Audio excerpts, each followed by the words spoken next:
আমি এখন যে স্থানটি দাঁড়িয়ে আছি এই স্থানের নাম শহীদ হাদিস পার্ক। এই পার্কটি বাংলাদেশের খুলনা জেলা সদরের প্রাণকেন্দ্রে অবস্থিত। পিসি রায় রোড, বাংলাদেশ ব্যাংক খুলনা শাখার পশ্চিম পাশে অবস্থিত।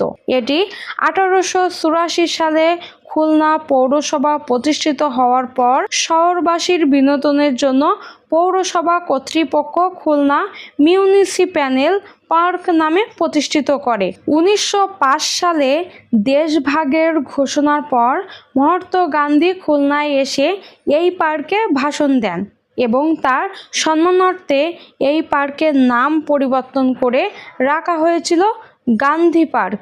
স্বাধীনতার পর 1969 সালে 21শে ফেব্রুয়ারি গণ অভ্যুত্থানের সময় আইয়ুব বিরোধী মিছিলে পুলিশের গুলিতে নিহত শেখ হাদিসুর রহমান বাবুর নামে নামকরণ করা হয় এই শহীদ হাদিস পার্ক। শহীদ হাদিস পার্ক ঢাকা কেন্দ্রীয় শহীদ মিনারের আদলে নতুন শহীদ মিনার তৈরি করা হয়েছে। সারা বছর এই পার্ক উন্মুক্ত করা থাকে। এই পার্কে বিশাল বড় একটা পুকুর আছে। পুকুরটা খুব সুন্দর করে বাধাই করা আছে এবং পুকুরের চারপাশে গ্রিল দেওয়া আছে। আর এই পার্কটি খুবই পরিষ্কার পরিচ্ছন্ন এবং পুকুরের এক কর্নারে লাইট সহ জলের ঝর্ণা আছে, যেটা রাতে খুবই সুন্দর দেখায়।